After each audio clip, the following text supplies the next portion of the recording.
The top stories: Addis Ababa hosting 39th Ordinary Session of Executive Council of AUC.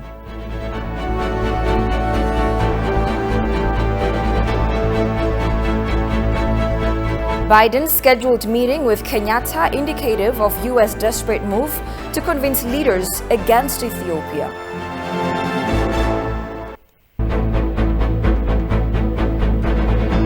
And IMF trims forecast for 2021 global growth as nations struggle. Hello, many thanks for joining us. You're watching Addis News Hour. With the news, I'm Tabitha John. Do stay with us.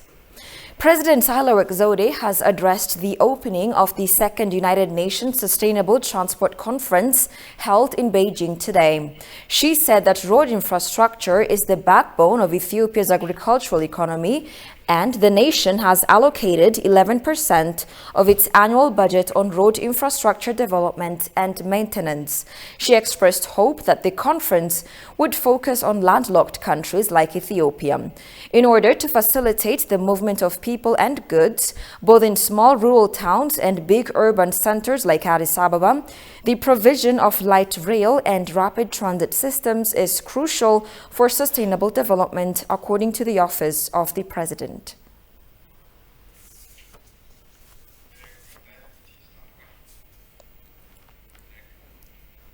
The 39th Ordinary Session of the Executive Council of the African Union has kicked off in Addis Ababa today.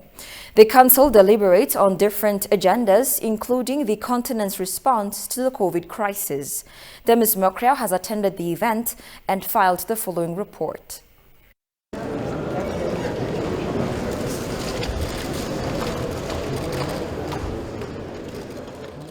After almost 2 years of wait due to coronavirus crisis, several African ministers of foreign affairs met in Addis, just in person for the 39th AU Executive Council meeting. Opening the Council's meeting, African Union Commission Commissioner Musa Faki Mohammed welcomes participants, remembering all the COVID ravaged during the past 2 years in Africa and beyond. Monsieur le Président du Conseil exécutif, Mesdames et Messieurs les membres du Conseil exécutif, the Commissioner highlighted key areas of deliberations and presented some of the crucial priorities of engagements to the Council. qui est inscrit à votre ordre du jour. In your agenda, you will find a report on the operationalization of the Africa CDC as an item on your agenda.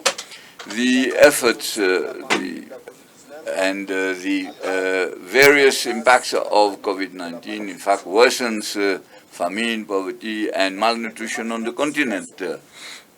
In anticipation, our leaders have thought of dealing with the issue of nutrition and food security, which will be the theme for 2022. Chair of the 39th Ordinary Session of the African Union Executive Council, Democratic Republic of Congo Foreign Minister Christophe Lutundula praises South African President for his contribution to the African continent to acquire COVID vaccines from the global pool. The minister stressed COVID-19 has severely affected African countries and called on more efforts to make the vaccine accessible to the wide majority of the African people. Le président Cyril Ramaphosa de la République du Sud, President of the Republic of South Africa, champion of the African Union, of the continent's response to the COVID-19 pandemic. President Ramaphosa, to whom we want to say thank you for his tireless effort and the crucial role that he has played in the process of the continent's acquisition of vaccines, and also championing the cause of the continent to manufacture vaccines so that we, the African people, can have access to vaccines. The 39th Ordinary Session of the Executive Council is considering the draft agenda, draft decisions and declarations with appropriate recommendations for consideration by the heads of state and government in the coming few days. The 39th Ordinary Session of Executive Council of Foreign Ministers of African countries has kicked off as of today at the AU headquarters in Addis Ababa.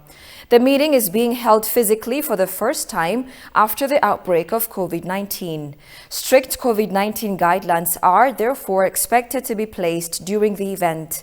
EDV approached the spokesperson of the Ministry of Foreign Affairs of Ethiopia, Dina Mufti, who expressed his hope that the event will stimulate the COVID-hit tourism sector in Addis Ababa, the political capital of Africa. Listen to him.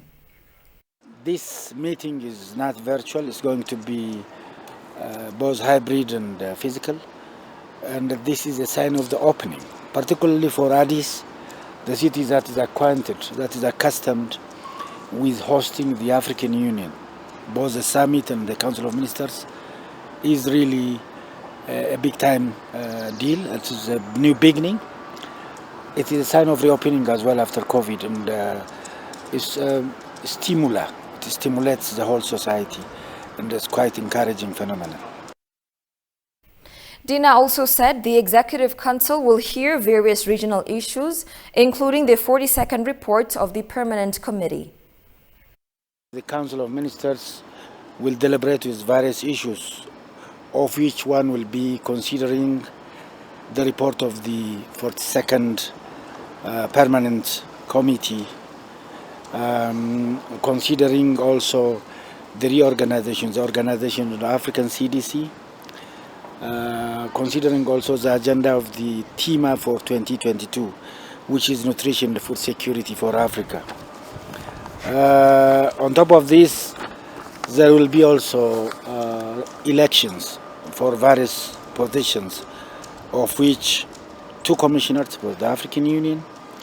There will be also an election of the President and Vice President of the African Pan-African University. There will be also election of 4 members of the African Peoples and Human Rights Commissions. Therefore, there will be also other agendas that will be dealing with the assessment of the contributions of the member nations. Last but not least, the Council of Ministers also will be dealing with the reports on the regional economic commissions, like one of them is IGAD and others. In a related development, the spokesperson of the Foreign Affairs Ministry of Ethiopia, Dina Mufti, has briefed the media on the 39th Ordinary Session of the African Union Executive Council. According to Dina, Deputy Prime Minister and Foreign Minister Demeke Mekonnen has briefed the foreign ministers of AU member states on the current situation in Ethiopia at the 39th Ordinary Session of the Executive Council. Accordingly, Demeke said Ethiopia is working to solve internal problems with an Ethiopian-led process under the auspices of the AU. Demeke is also holding bilateral talks on the margins of the Ordinary Session. The ongoing session will elect 2 commissioners, President and Vice President for the Pan-African University, and candidates to represent Africa in international organizations, it was learned.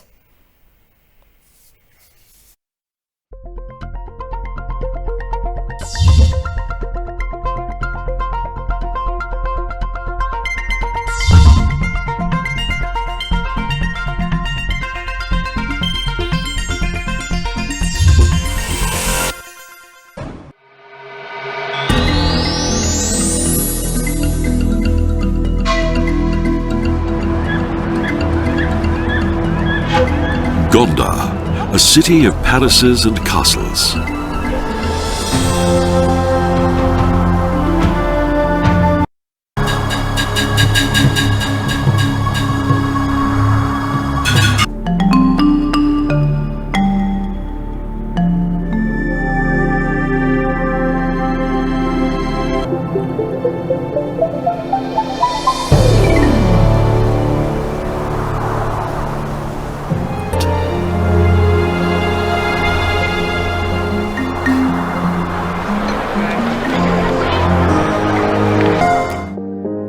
Now in the palace of Emperor Fasilides. Let's go inside and see what it's like.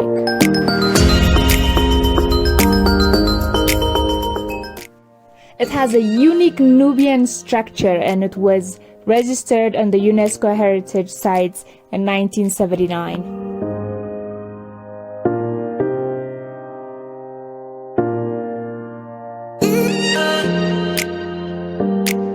Gondar Gondar Yetevrosagar. This statue was made to commemorate the beloved Emperor Theodorus on January 18th of 2012. We're here to see some castles. World Heritage Site.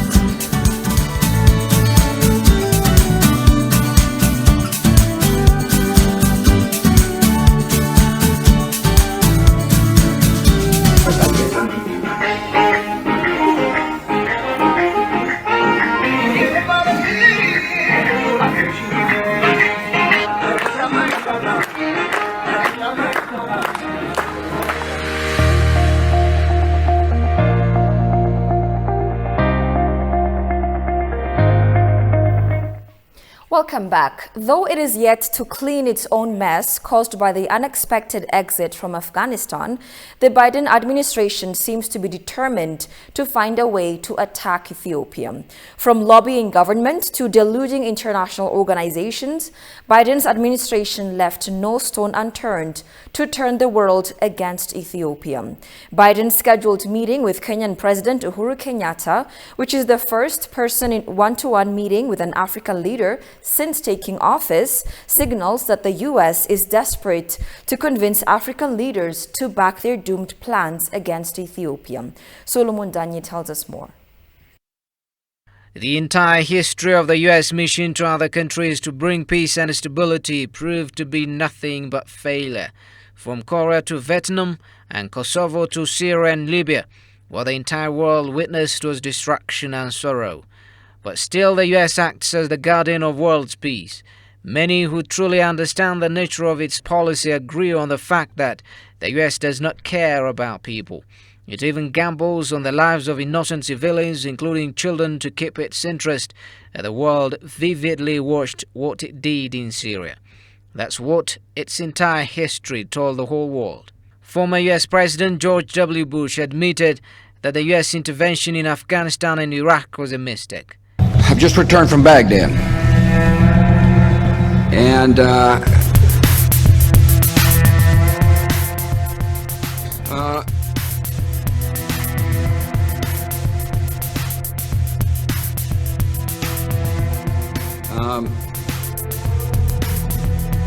Iraq was a terrible mistake. His successor Barack Obama followed suit and admitted that Libya was his worst mistake. Probably failing to plan for the day after what I think was the right thing to do in intervening in Libya. And the Biden administration seems to be preparing itself to make its own mistake in Ethiopia. A few weeks after signing an executive order to pause sanctions on Ethiopia, the Biden administration intensified high-level ministerial meetings, engaging world leaders and aid organizations for a potential intervention in Ethiopia. U.S. Aid Administrator Samantha Power, U.S. Special Envoy for the Horn of Africa Jeffrey Feltman, and other high U.S. officials on Wednesday held high-level ministerial meetings with leaders of G7 on the issue of the Tigray crisis. In a statement the administrator issued after the talks, she indicated that the U.S. will find different approaches to deal with the humanitarian crisis in Ethiopia, which they have long been using as a tagline to intimidate the Ethiopian government. The Ethiopian government has also been condemned during the meeting for expelling 7 UN humanitarian workers whom the government accused of overplayed their roles as aid workers. This clearly indicates that the US and its allies are trying to express their indignation through what they call it a different approach under the guise of humanitarian crisis. Desperate to convince African leaders whose countries repeatedly refused to cooperate with its unilateral decisions against Ethiopia, the US has now started to invite African leaders like the Kenyan President Uhuru Kenyatta to the White House so that they could do their best. The scheduled meeting between Uhuru Kenyatta and Joe Biden, which is the first in-person one-on-one meeting with an African leader since taking office, is supposed to focus on the crisis in Ethiopia. Biden, who does not seem interested to talk directly with Prime Minister Abiy Ahmed, is trying to discuss the issue of Ethiopia with other African leaders, thereby turning them against the East African nation. Kenya holds the presidency of the UN Security Council for the month of October. It is to be recalled that Kenya supported Ethiopia's stance the whole way through the Council's deliberations. Kenyatta arrived in New York on Sunday to chair a debate in the Council.